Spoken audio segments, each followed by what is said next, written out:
श्री आस्करण जी महाराज नाम के महाभागवत हुए हैं, जो अपने लोग नाम कीर्तन करते हैं श्रृंगार आरती के बाद। हाँ, आस्करण मधुकर जयमल नृप हरिदास जन दासा, ऐसा आता है। तो आस्करण जी के इष्ट श्री राधा मोहन जो थे, इन्होंने विचार किया कि राजकाज में हर क्षण कोई न कोई जब सेवा में बैठते तो राजा, तो आप ये सलाह, ये सेवा, ये सब बंद कर देना चाहिए। जिस समय हम श्री जी की सेवा में है उस समय अन्य कोई वार्ता नहीं, अन्य कोई नहीं, बस उन्हीं के रूप गुण का चर्चा करते हुए। अगर हम सेवा में हैं तो उनका चर्चा का तात्पर्य है पद गुनगुनाते, जिस समय की जो हम सेवा कर रहे हैं उस समय के पद गुनगुनाते हुए या उनकी रूप माधुरी में चित्त लगाए हुए सेवा में। इससे बड़ी कोई बात नहीं। यदि सेवा मिल गई श्री जी की तो आप ये समझ लीजिए कि आप श्री जी के पास जाने का पास मिल गया आपको। बड़े बड़े महापुरुषों ने कहा भजन करना, साधना करना, ये सब हो सकता है, लेकिन प्रभु की सेवा में अनुराग, गुरु की सेवा में अनुराग, संत सेवा में अनुराग, समाज सेवा में भगवत भाव से अनुराग, ये बहुत कठिन बात है। ऊर्ध्वबाहु विरोमेश न कश्चित शृणोति में, धर्मादर्थश्च कामश्च किम धर्मम न सेव्यते। भगवान श्री कृष्ण द्वैपायन व्यास देव जी कहते, मैं दोनों हाथ उठाकर कहता हूं, मेरी बात सुन लो, मान लो। सेवा से सब प्रकार की संपत्ति प्राप्त हो जाती है, जो चाहिए आपको, लौकिक पारलौकिक। हाथ उठा के कहता हूं, मेरी बात मान लो। भगवान व्यास देव जी कहते हैं जो सेवा धर्म है, भगवत सेवा, समाज सेवा भगवत भाव से की हुई सेवा, शब्द निष्काम होता है, जहां कोई कामना नहीं की जाती, और प्रीत्यर्थ, जिसकी सेवा करें उसको सुख पहुंचाने का भाव, तभी सेवा शब्द सार्थक होता है। कोई भी ऐसी कामना नहीं जो सेवा से पूर्ण ना हो जाए। जो सेवा धर्म का आचरण करता है उसके संपूर्ण जीवन में आनंद ही आनंद, सुख ही सुख रहता है। और लोग कहते हैं धर्मात्मा को दुख मिलता है। तुम क्या जानो, तुम बाहरी बात देखकर कहते हो दुख मिलता है। हृदय आनंद में वो डूबता है जो किसी भी वैभव में, किसी भी सुख में, किसी भी अनुकूलता में नहीं होता। अभी आपने सेवा धर्म को स्वीकार नहीं किया। सच्ची कहते हैं, सेवा में जब ये शरीर जाता था तब भी किडनी फेल थी, 20 वर्ष से फेल है। कभी गुरु कृपा से एक दिन का भी चूक नहीं हुई, और कभी जानने नहीं दिया कि शरीर में कष्ट है। 7 बजे से लेके कभी कभी 11 बजे तक सेवा का सौभाग्य मिलता, बिल्कुल कभी नहीं जानने दिया। बड़ी से बड़ी सेवा की जो आज्ञा हुई तो वही गुरु बल सब कार्य कराता था। कहीं सेवा में कभी ऐसा में नहीं, जब सेवा के बाद आए तो भले लेट गए, फिर सामर्थ्य नहीं रही भिक्षा भी मांगने की, पर जब सेवा में गए तो एक अपार सामर्थ्य गुरु कृपा से आ जाती थी। सेवा में एक अद्भुत सामर्थ्य है। समस्त कामनाओं के बीज, वासनाओं का नाश करने की सामर्थ्य भगवत सेवा में है। श्री आस्करण जी ने अपनी सेवा को सुरक्षित रखने के लिए, ये नरवरगढ़ के राजा है, राजा को बहुत से कार्य होते हैं, पता नहीं किस समय कौन सी राजकीय व्यवस्था के लिए आवश्यकता पड़ जाए, तो ठाकुर सेवा में एकाग्रता की बहुत आवश्यकता होती है। पत्रावली तो सिर्फ पत्रावली पे ध्यान है, इधर उधर नहीं तो पत्रावली बिगड़ जाएगी, वो पत्रावली मानी नहीं जाएगी आपकी। भोग लगा रहे हैं तो सिर्फ एक एक कवल पे ध्यान है आपका, बैठे हैं, प्यारी जू कैसे पा रहे हैं, हित सजनी जू कैसे पवा रहे हैं, प्यारे जू कौन सी पदार्थ की तरफ देख रहे हैं, लाडली जू कौन से पदार्थ की तरफ देख, पूरी भावना में उसे डूब। श्रृंगार तो श्रृंगार कर रहे हैं, स्नान तो स्नान, मतलब सेवा में पूरी तन्मयता आवश्यकता है। अगर तन्मयता नहीं तो फिर बिगड़ जाएगा। तो नरवरपुर ताको राजा नरवर जानो, मोहन जू धरिए सेवा नी के करी है। घड़ी 10 मंदिर में रहे चौकी द्वार, पावत न जान को ऐसी मति हरी है, पर्यो को काम आए अब ही लिवाए ल्याओ, कहे पृथ्वीपति लोग कान में न धरी है, आई फौज भारी सुध दीजिए हमारी, सुनी बहु बात टारी परी बात कर भरी है। मनुष्यों में श्रेष्ठ आस्करण जी ये नरवरगढ़ के राजा थे। इनके ठाकुर का नाम राधा मोहन जी था। ये प्रेम पूर्वक उनकी सेवा में कोई विघ्न न हो इसलिए 10 घड़ी तक का कठोर आदेश दे दिया था। 24 मिनट की एक घड़ी होती है, तो 10 घड़ी कितने हुए? 4 घंटे। 4 घंटे तक कोई भी अगर सूचना देने आया तो दंड प्राप्त करेगा, वो दंड उसको मिलेगा। 4 घंटे तक सूचना भी नहीं देनी है। जिस समय वो राधा मोहन जी की सेवा में गए तो द्वारपाल खड़े हो जाते थे, कोई भी अंदर प्रवेश नहीं करेगा। किसी भी तरह की कोई विपत्ति आ जाए, आग लग जाए, फिर भी सूचना नहीं देनी है। 4 घंटे सेवा में ये शिक्षा लेनी चाहिए। अपनी जब ठाकुर सेवा करें, हम कहते तभी करो, सब निपटा लो पहले फिर ठाकुर सेवा करो। ऐसा नहीं है कि जल्दी जल्दी तुम्हारा चित्त कहीं लगा हुआ है। अगर घर गृहस्थी में हो तो हम कई बार एकांतिक में बोल चुके हैं, पहले अपने पति पुत्र की तैयारी कर दो। उनको ऑफिस जाना है, उनको विद्यालय जाना है, सबकी तैयारी कर दो, जय जयकार करके उनको पवाओ। फिर इसके बाद अपने ठाकुर को स्नान कराओ, ठाकुर को भोग लगाओ, निश्चिंत हो करके। चित्त वृत्ति बार बार दौड़ रही है, ठीक बात नहीं। अगर हमें कभी कोई और कार्य हुआ तो हम पहले वो कार्य करते थे, फिर राधा वल्लभ जी के दर्शन जाते थे, क्योंकि हम राधा वल्लभ जी के दर्शन में खड़े वही चिंतन करेंगे, वो उनके पास जाना है तो पहले उनके पास हुआ है, फिर अगर कोई कार्य है तो हम वो निपटा के तब जाएंगे। ऐसी सेवा में अन्य कोई वार्ता नहीं, अन्य कोई चिंतन नहीं, अन्य कोई हमारी क्रिया नहीं, केवल सेवा में तत्पर। इसलिए उन्होंने कठोर नियम लगा रखा था, 4 घंटे तक कोई सूचना भी नहीं देगा। और आप मंदिर में राधा मोहन जी को 4 घंटे स्नान कराना, श्रृंगार कराना, आरती करना, फिर आरती करके भोग आदि सब करके फिर दंडवत करना। दंडवत के बाद जब प्रसाद चरणामृत लेकर उठते तब कोई बात हो तो बता सकते हैं। वो भी बात जब श्री जी की चिक डालकर बाहर निकले, उस समय द्वार पर चौकीदार बहुत सावधानी से कोई भीतर न जाने पावे। देखो, महापुरुषों से हमको शिक्षा मिलती कि हम कैसे ठाकुर सेवा करें। ठाकुर जुगल किशोर हमारे, इनकी सेवा हम कैसे करते हैं।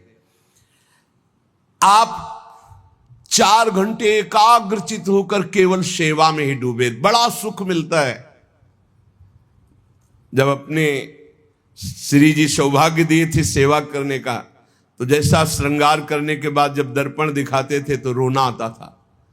अपने प्रभु को श्रृंगारित देखकर जो हृदय में सुख मिलता है, रोम रोम आनंदित हो जाते थे। कभी कभी 2-2 बजे दोपहर तक बैठे फिर भिक्षा मांगने जाते थे। श्रृंगार करने के बाद पथ सुनाओ उनको, फिर उनकी रूप माधुरी देखो। भक्तों के नेत्र अलग होते हैं तो प्रभु उनका रसास्वादन भी अलग ही करवाते हैं। एक बार क्या हुआ, आवश्यक कार्य से नरवरगढ़ में दिल्ली के बादशाह का आगमन हो गया। बादशाह जो सैकड़ों राजाओं के ऊपर होता था, और ये नरवरगढ़ के राजा थे। उसने आज्ञा करी, जाओ आस्करण जी को हमारे सामने जल्दी लिवा करके लाओ। और आस्करण जी का नियम था, राधा मोहन जी के मंदिर में गए तो सख्त आदेश, कोई सूचना नहीं पहुंचाएगा। सब आस्करण जी के जो रक्षक थे उन्होंने मना कर दिया, नहीं महाराज, ये आपकी सूचना भी नहीं पहुंच सकती, 4 घंटे आ ही नहीं सकते आस्करण जी। उसको बहुत क्रोध आया, बादशाह हो, मैं आदेश कर रहा हूं, एक छोटे राजा के सेवक हमें जवाब दे रहे। बादशाह ने आज्ञा का उल्लंघन, इससे बड़ा क्रोध हुआ और उसने बड़ी सेना बुलवा ली। और सेनापति को आदेश किया कि जाओ बोल दो, नगर का नाश करवाना चाहते हो या हमारी आज्ञा का पालन करना चाहते हो? तुरंत आस्करन को भेजो, अन्यथा पूरी सेना बलात् नगर को नष्ट कर देगी और जबरदस्ती आस्करन को बंदी बना लिया जाएगा। बादशाह का आदेश। देखो परीक्षा होती। जब यह आदेश हुआ, सेनापति आया, निज दूतों से, जो अंगरक्षक द्वारपाल, उनसे कहा, सबने कोई उत्तर नहीं दिया। 4 घंटे तक हम अपने राजा को सूचना भी नहीं दे सकते, जो तुम्हें करना हो करो। यह बड़ी बात है। बादशाह का हुक्म, बादशाह के सेनापति का हुक्म, सेवा में विघ्न ना पड़ जाए इसलिए कठोर नियम लिया था। पर सबके हृदय में घबराहट थी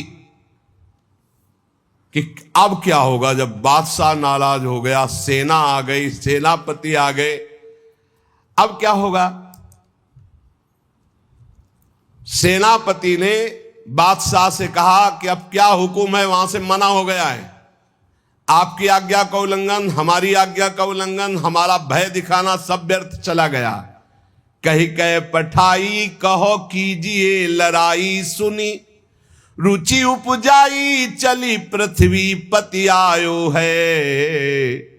पर्यो सोच भारी, तब बात यूं विचारी कही, आप एक जाओ गयो अचरज पायो है। सेवा करी सिद्धि साष्टांग होई के भूमि परे, देखी बड़ी बेर पाओ खड्ग लगायो है। कटी गई एड़ी ये पै टेढ़ी हूं न भौ करी, करी नित नेम रीति धीरज दिखायो है। बादशाह ये बड़ा आश्चर्य हुआ कि ये आस्करन जी के पास सूचना ही नहीं पहुंचाई जा रही और हमारे भय का इसके ऊपर कोई असर नहीं। पर आस्करन जी बहुत साधु प्रकृति के हैं, बड़े प्रियजन हैं, आक्रमण करना तो उचित नहीं, मैं स्वयं जाकर के देखूं क्या बात है। राजा थोड़ा भाव से युक्त हुआ, नहीं तो रजोगुण में फिर ऐसा भाव कहां होता है। पर आस्करन जी की भक्ति का प्रभाव कि उसके ये देखो चल के आखिरकार है क्या। बादशाह स्वयं आया। राज कर्मचारी अब विचार में पड़ गए कि बादशाह को कैसे रोका जा सकता है। सब जितने उनके अंगरक्षक सबको रोक दिया। ये बड़ी बात है। यह है भगवान की आराधना का बल। नहीं, बादशाह को कौन रोक सकता है? एक छोटे राजा ये हैं, उनके सैनिकों ने, द्वारपालों ने रोक दिया और बादशाह से कहा राज आज्ञा का उल्लंघन हम नहीं कर सकते, ना हम सूचना दे सकते हैं और ना किसी और को अंदर जाने दे सकते हैं। किसी और को अंदर नहीं जाने दे तो हम जा सकते हैं? बोले हां, आप बादशाह हैं, आप जा सकते हैं, लेकिन आपके साथ कोई नहीं। बादशाह राजी हो गया। देखे आखिरकार अंदर क्या है। वहां जाके देखा तो आस्करन जी की सेवा हो चुकी थी संपूर्ण। अब वो दंडवत कर रहे थे। कई बार हमने प्रार्थना की है उपासकों से कि 11 दंडवत, 21 दंडवत, 51 दंडवत, 108 दंडवत, जितनी सामर्थ्य हो नियम ले लो, रोज करो। 4 परिक्रमा करो श्री जी की और 11, 21, 51, 108 दंडवत करो। जो स्त्री शरीर के साधक हैं वो पंचांग दंडवत करें। पंचांग किया, खड़े हो गए, हाथ जोड़ा, मंत्र जपा, फिर पंचांग किया, फिर खड़े हो गए। ऐसे ही जो पुरुष शरीर साधक है वो साष्टांग करें। साष्टांग किया मंत्र जपते हुए, फिर खड़े हो गए, हाथ जोड़ा, फिर मंत्र जप कर प्रणाम किया, फिर साष्टांग, फिर ऐसे। हमें लगता है कि होती होगी दंडवत, करते होंगे, क्योंकि ये नियम तो बहुत पहले से दिया और ये करना ही चाहिए।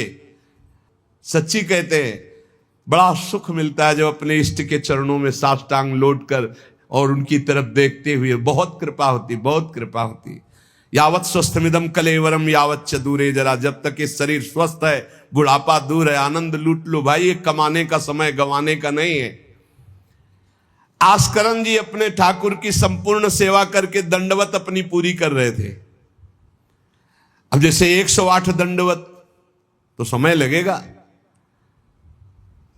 हमने देखा है पूज्य सदगुरुदेव भगवान को अस्वस्थ शरीर में, अस्वस्थ अवस्था होने पर भी, बुखार है पर दंडवती अपनी पूरी करते हुए, नियमावली पूरी करते हुए देखा। क्योंकि जैसे ब्रज की 84 कोस की परिक्रमा में तो श्री जी साथ थी, बहुत थकान, बहुत शरीर कष्ट में, पर आप अपनी दंडवती जरूर पूरी करते। गुरुदेव भगवान को देखा। महापुरुष नियमनिष्ठ होते हैं, जो नियम ले लिया उससे तोड़ते नहीं। जय बजे आरती होती, आप देख लो, 5 मिनट के अंतर की बात नहीं कह सकते, नहीं, आपको ठीक समय से आरती मिलेगी। जय बजे वो टहलने के लिए वही उनका समय होगा। महापुरुषों की पहचान होती है, उनकी एक रस दिनचर्या चलती, उनकी दिनचर्या में फर्क नहीं पड़ेगा, शरीर में भले फर्क पड़ा हो, चाहे बुखार हो, चाहे जुकाम हो, चाहे जो भी पीड़ा हो, दिनचर्या में फर्क नहीं पड़ सकता। ये महापुरुषों की पहचान होती है। आस्करन जी साष्टांग लेट करके दंडवत कर रहे थे। अब को बादशाह जाएगा तो बादशाह कोई साधारण तो है नहीं, उसकी बाजूबंद, उसके सब झनन भनन आवाज तो होती है, पता भी चलता है कि कोई आ गया। मुड़ करके भी नहीं देखा बादशाह की तरफ, बस बार बार साष्टांग दंडवत, खड़ा खड़ा देखता रहा। 108 दंडवत, 2-4 हो तो बड़ी देर हो गई, ना बादशाह से बात, ना सलाम, ना कोई, बस वो अपनी साष्टांग दंड। ये होना चाहिए। आप श्रृंगार कर रहे हैं तो श्रृंगार में ही दृष्टि होनी चाहिए। दंडवत कर रहे हैं तो किसी की तरफ नहीं, सिर्फ दंडवत के सामने प्रिया प्रीतम है, हम बार बार दंडवत कर रहे हैं। ये उपासकों की एक एकाग्रता होती है। भला सोचो, बादशाह पास खड़ा है तो ऐसे लेटे लेटे भी तो देख सकते थे, बिल्कुल नहीं देखा। राजा को, बादशाह को बड़ा आवेश आया कि इतनी देर से मैं खड़ा हूं, पहले तो वहीं सब नाना करते रहे, इतनी देर से खड़ा हूं, ना कोई प्रणाम, ना नमस्कार, ना हमारी तरफ देख रहा है, क्या है। तलवार निकाली और साष्टांग दंडवत कर रहे थे तो मारा, एक पैर की एड़ी कट गई, एड़ी कट गई, खून बह रहा है।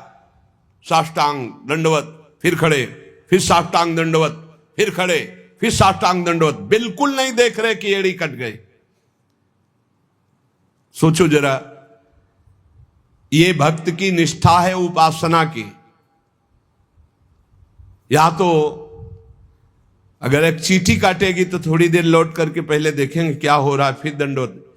एड़ी कट गई, लेकिन किसने काटा, ना ये बात देखी। एड़ी कटना कोई साधारण बात समझते हो? तलवार से पूरी एड़ी काट दी, कोई दुख नहीं, रक्तस्राव हो रहा है। अपने नियमानुसार कटी गई एड़ी, ए पे टेढ़ी हूं न भौं करी, ना तो आह निकला न गुस्साई कि किसने ऐसा कर दिया। करी नित नेम रीति धीरज दिखा, धैर्य पूर्वक 108 दंडवत पूरी की। पूरा जब संपन्न कर लिया, इसके बाद पीछे हटे, चिक गिराई, क्योंकि समझ चुके थे कि ये तलवार चलाने की हमारे ऊपर हिम्मत केवल बादशाह की हो सकती, दूसरे की नहीं। कोई साधारण राजा नहीं, महाभागवत और महाबली है।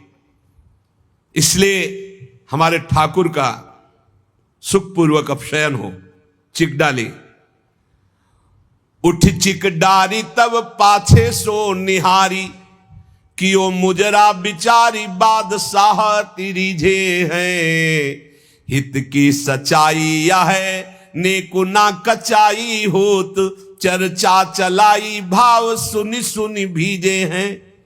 बीते दिन को नृप भक्त सो समायो, पृथ्वीपति दुख पायो सुनि भोग हरि छीजे हैं। करे विप्र सेवा तिने गांव लिख न्यारे दिए, वाके प्राण प्यारे लाड़ करो कहीं धीजे हैं। आस्करन जी ने जब चिक डालकर पीछे मुड़कर देखा तो बादशाह तो शिष्टाचार के अनुसार जोहार किया। राजा की भगवत सेवा, नियम निष्ठा, ये देखकर बादशाह बहुत प्रसन्न हुआ। और कहा, मैंने आज देखा ईश्वर के प्रेम की सच्चाई को।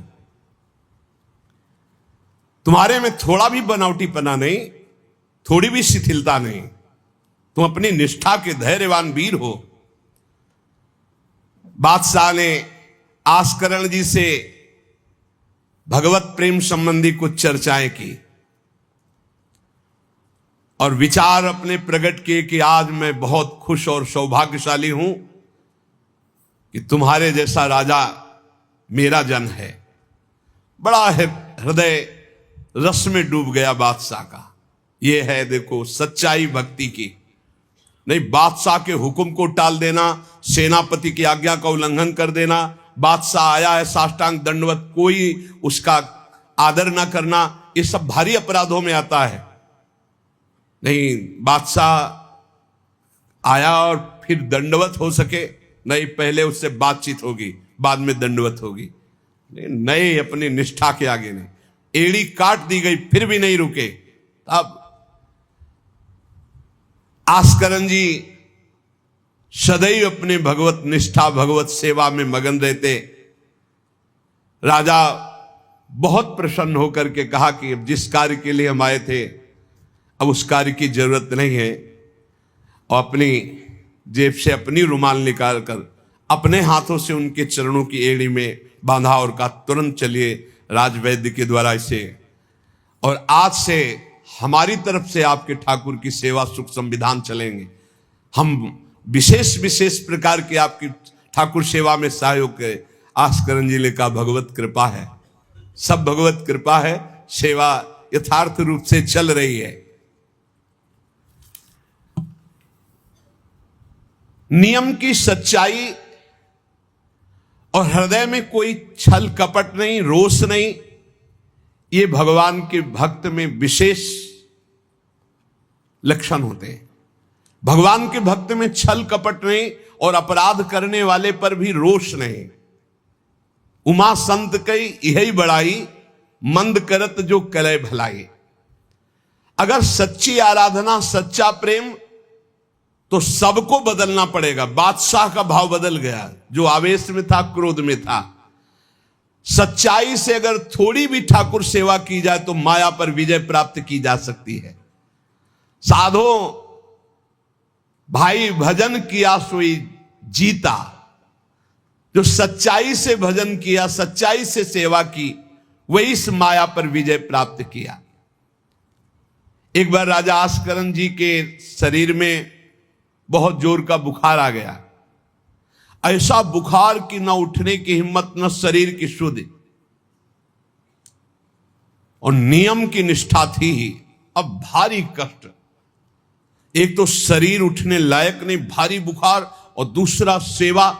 अब वो इस बात के चिंतित थे कि सेवा कैसे होगी। तो ठाकुर जी ने स्वप्न में अपने किसी निजजन पंडा से कहा, इनको किसी औषधि की जरूरत नहीं, मेरा चरणामृत पिला दो, स्वस्थ हो जाएंगे, सेवा में आ जाएंगे। वो गए और उनका ठाकुर जी ने स्वप्न में आकर के कहा है कि आप ठाकुर जी का चरणामृत पी लीजिए, आप स्वस्थ हो जाएंगे। वैसे तो चरणामृत रोज ही लेते थे, सेवा में जाने के पहले ठाकुर जी का चरणामृत जो पूर्व का था पिया, तत्काल सब खत्म हो। सेवा में बहुत बड़ी सामर्थ्य है, निष्ठा में बहुत बड़ी सामर्थ्य है ठाकुर जी के चरणामृत में। विश्वास करो, जो रोज चरणामृत पीता है अकाल मृत्यु नहीं हो सकती। अकाल मृत्यु हरणम सर्वव्याधि विनाशनम, कोई भी रोग परास्त नहीं कर सकता। आप रोज चरणामृत पिए। अरे भाई, आप अगर राधा नाम विराजमान किए स्नान कराते तो रोज श्री लाडली लाल का चरणामृत है। रामे लाडली जो धामे लाल जो विराजमान है, प्रिया प्रीतम राधा नाम में विराजमान है। आप अगर सेवा नहीं विराजमान किए हुए हो तो विराजमान कर लो, जीवन काहे व्यर्थ करोगे। लेकिन जब तक सेवा ना विराजमान करो तो चले जाओ बिहारी जो, राधा वल्लभ जो, राधा रमन जो, राधा दो, कहीं भी मांगो चरणामृत मिल जाएगा। और रोज उसी में जल मिला करके रोज एक ढक्कन रोज चरणामृत। अकाल मृत्यु हरणम सर्वव्याधि विनाशनम श्री कृष्ण पादोदकम पीत्वा पुनर्जन्म न विद्यते। जो रोज चरणामृत पीता है उसका पुनर्जन्म नहीं होगा। बड़ा से बड़ा रोग आएगा लेकिन उसको पीड़ा नहीं पहुंचा पाएगा, अकाल मृत्यु नहीं होगी। तो स्वप्न में ठाकुर जी ने कहा चरणामृत दे दो, सब सामर्थ आ जाएगी।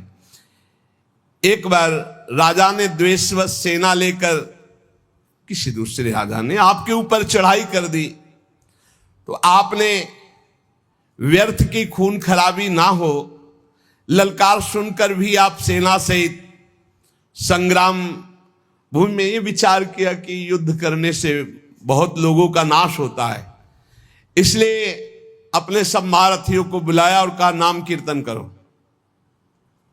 जहां युद्ध के लिए ललकार हो रही वहां नाम कीर्तन शुरू कर दिया। नाम कीर्तन इतनी जोर का कि आनंद में सब झूम रहे, और उधर एक बादल की ऐसी टुकड़ी आई कि इतने ओले बरसे कि जो विपक्षी सेना थी, मैं राजा और विपक्षी सेना सब भाग गए और ये अपनी तरफ कीर्तन ही करते रहे, लड़ना ही नहीं पड़ा। भाव ये है कि जो भगवान में चित्त जोड़ता है, भगवान नाम कीर्तन करता है, भगवत सेवा परायण रहता है, सारे विघ्नों का निवारण स्वयं भगवान करते हैं।